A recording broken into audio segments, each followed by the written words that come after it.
Ah, ça fait vraiment du bien de retourner à Zombieland. Bonjour à tous, c'est Fanboy et aujourd'hui on va parler de Zombieland Double Tap. Time to nut up or shut up. Alors, dans une première partie, je ne spoilerai pas, je vous préviendrai quand je spoilerai. Jusque là, on part sur le no spoil. Zombieland Double Tap prend place environ une dizaine d'années après le premier Zombieland.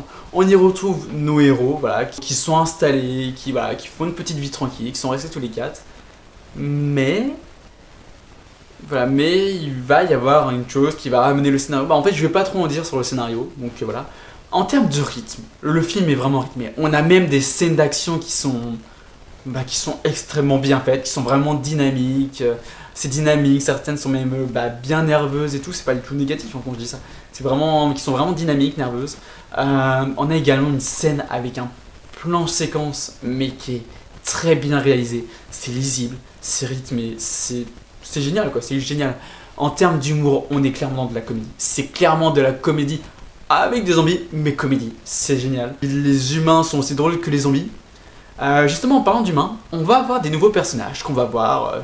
Certains un petit peu, certains plus que d'autres, voilà. Mais je trouve déjà c'est vraiment des personnages qui sont bien amenés, qui sont très bien amenés, ces nouveaux personnages. Et je trouve que c'est vraiment une bonne idée d'avoir mis des nouveaux persos, parce que finalement on se rend compte qu'on a plus ou moins fait un peu le tour en fait dès le premier film avec les personnages.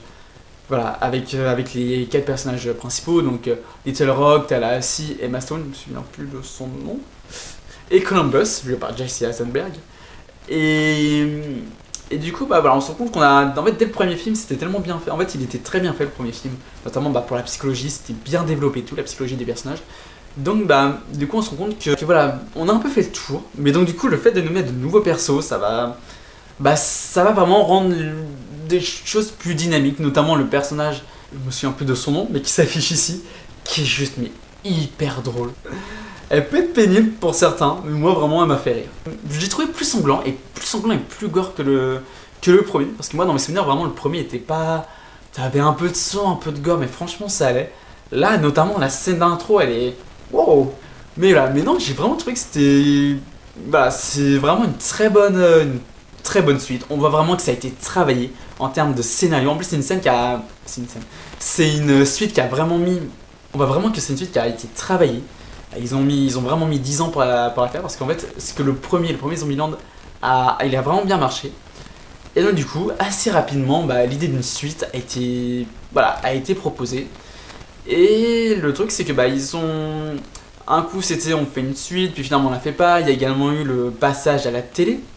C'est-à-dire faire une suite mais sous forme de série télé qui a été fortement envisagée et je crois que c'était même plutôt bien fortement envisagé, puis finalement ils ont abandonné, puis pourquoi pas un film, puis on sait pas, puis non. Puis il y a aussi le truc en fait que ils voulaient faire une suite mais avec un bon scénario, ce qui selon moi ils ont vraiment réussi à faire. Ils ont réussi leur pari. Mais les scénaristes du premier Zombieland sont partis écrire Deadpool. Puis comme Deadpool a très bien marché, la suite a été mise en chantier quasiment aussitôt. Donc pouf, ils sont allés écrire le Deadpool 2. Et du coup, ils ont écrit Deadpool 3, n'importe quoi. Et du coup, ils ont écrit Zombieland 2 qu'après. Et c'est pour ça, du coup, c'est qu'en 2018, donc c'est-à-dire l'année dernière, donc c'est très récent, que vraiment, ça a été vraiment officiellement annoncé. Zombieland aura droit à sa suite en film, et le film sort pour octobre 2019 pour les 10 ans du premier. Donc nice quoi, hyper bien, c'est génial.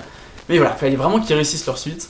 Et pour moi, ils l'ont réussi. Ils l'ont réussi et je veux un troisième. Je veux retourner une troisième fois dans Zombieland. Je veux retrouver les personnages de Tallahassee, de Little Rock, d'Emma Stone, je me souviens toujours plus de son nom, de Columbus. C'est des personnages que j'adore. Mais même dans les nouveaux persos, notamment le personnage de Rosario Dawson, qui est très drôle et très attachant aussi. Elle est très attachante. Donc voilà, j'aimerais bien aussi pourquoi pas la revoir dans le troisième. Je pense que si on a un troisième, on n'attendra pas 10 ans.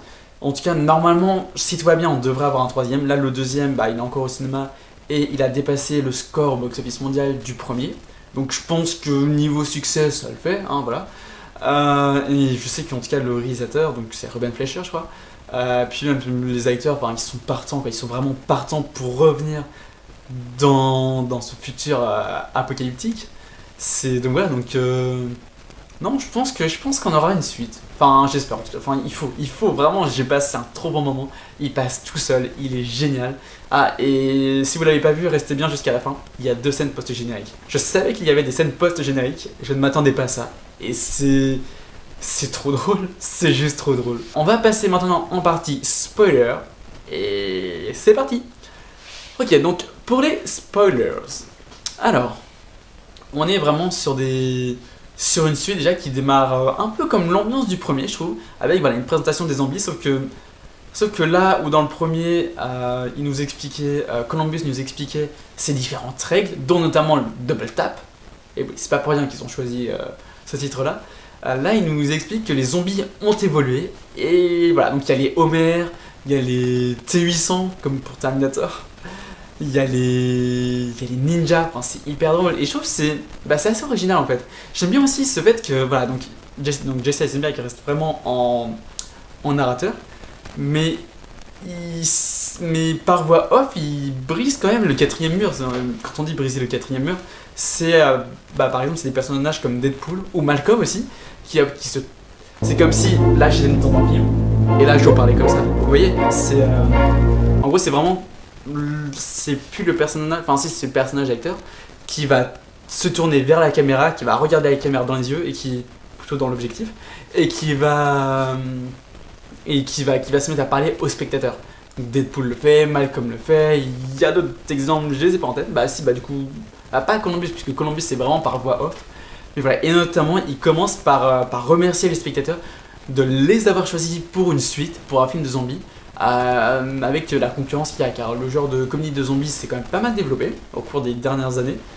Donc voilà, et je trouve ça génial. De même qu'à la fin, il termine en attendant de nous revoir dans le 3ème, enfin, c'est pas exactement ce qu'il dit, mais en gros c'est ça.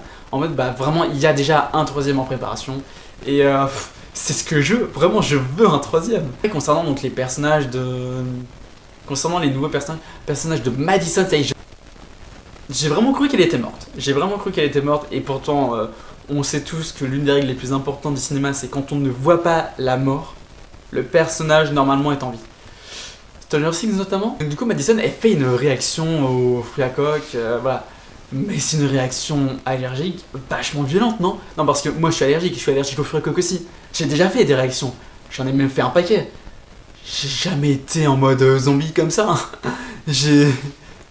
Quoique, après je me voyais pas quand je faisais des réactions. Mais même, je crois pas que j'étais à ce point-là. Donc voilà, mais bon, je suis content qu'elle soit en vie, elle est géniale. C'est vraiment un personnage qui est attachant au début, tu te dis, oh, ça va être vraiment la fille vraiment pénible et tout. Finalement, pas du tout en fait, elle est... You're cute. I like it. Comme a dit Emma. Et concernant les scènes d'action, du coup, là, donc le plan séquence où ils se battent contre les... On est un peu contre les sosies de Woody Harrelson et Jesse Eisenberg, mais qui sont du coup devenus des T800. C'est jubilatoire, vraiment c'est hyper bien filmé. C'est vraiment filmé de façon intelligente, de façon à ce que c'est rythmé, c'est dynamique, c'est nerveux, mais on s'y perd pas. En fait, le spectateur arrive vraiment à lire, si je peux dire lire, il arrive vraiment à lire la scène, à voir la scène, à comprendre ce qui se passe et tout. Enfin, c'est pas du tout illisible ou autre. Donc justement, donc sur ce point-là, vraiment super quoi. Moi j'ai trouvé ça sympa le coup de Jesse Eisenberg qui veut vraiment un home, il veut vraiment un chez lui, comparé du coup au personnage d'Emma Stone qui elle vraiment veut pas, enfin elle c'est l'inverse en fait. Tu dis genre ça fait 10 ans qu'ils sont ensemble, en fait ils veulent pas les mêmes choses, mais après peut-être qu'elle se posait pas trop la question aussi, elle disait comme elle est amoureuse de Columbus, je pense qu'elle devait peut-être pas trop se poser la question, plutôt c'est une concession qu'elle faisait. Mais voilà, le coup de la demande en mariage, c'est pas très bien passé. Hein. Mais du coup, voilà, c'était intéressant aussi de tomber en plus sur cette espèce de hippie. Donc je pense que si jamais on arrive à un futur apocalyptique comme ça, ce que j'espère vraiment pas. Mais je pense que il y aura sûrement des communautés vraiment bio comme ça, même végétaliennes ou autres, qui vont se former. Je pense voilà, c'est dans l'air du temps, c'est comme ça, c'est voilà. Et du coup, c'était plutôt bien pensé, je pense, de caser ça là. Après, du coup, donc, pour ce qui est du coup des scènes post-génériques, le fait de faire revenir Bill Murray, mais c'est génial. Avec du coup le premier jour, en fait vraiment le premier jour où c'est arrivé, juste top.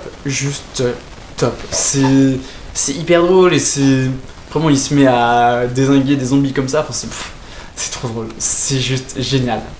Et justement, ce que j'ai adoré parce que la scène avec Bill Murray dans le premier Zombieland, elle est hyper connue. C'est une scène qui est extrêmement connue, même de la part des gens qui n'ont pas vu Zombieland. T'en as quand même pas mal qui connaissent cette scène. Et le fait d'avoir une référence de la part de Rosario Dawson à justement à Jesse Eisenberg, c'est hyper drôle quoi. Et ça montre aussi voilà, c'est parce qu'en fait on fait peut-être pas tellement référence au premier film, ce qui est pas gênant, mais là pour cette scène là du premier film quand ils sont du coup dans la maison de Bill Murray, où du coup Jesse Eisenberg tue Bill Murray parce qu'il a voulu jouer aux zombies. Quand t'es menacé par des zombies, c'est hyper malin. Bah voilà, moi j'ai trouvé ça drôle. Je pense qu'on va conclure sur ça. Donc en gros c'est délirant, c'est génial. Ils ont vraiment réussi leur pari pour le deuxième Zombieland. Moi j'ai vraiment kiffé. Franchement c'était du kiff absolu. C'est génial. Et vraiment je veux un troisième Zombieland.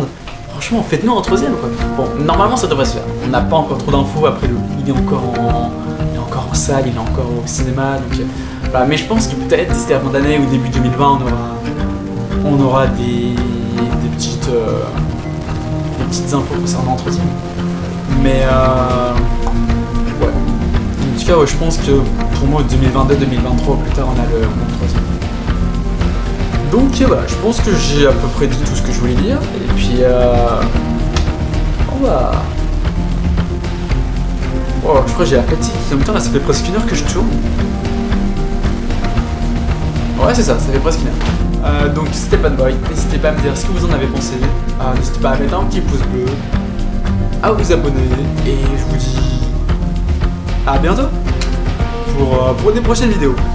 Voilà, bon là, je parle pas mal de cinéma et séries. Je vais essayer de varier un peu dans les prochaines semaines. Bon, voilà. D'ici la fin de l'année, je pense, je vais essayer de proposer des trucs un peu différents.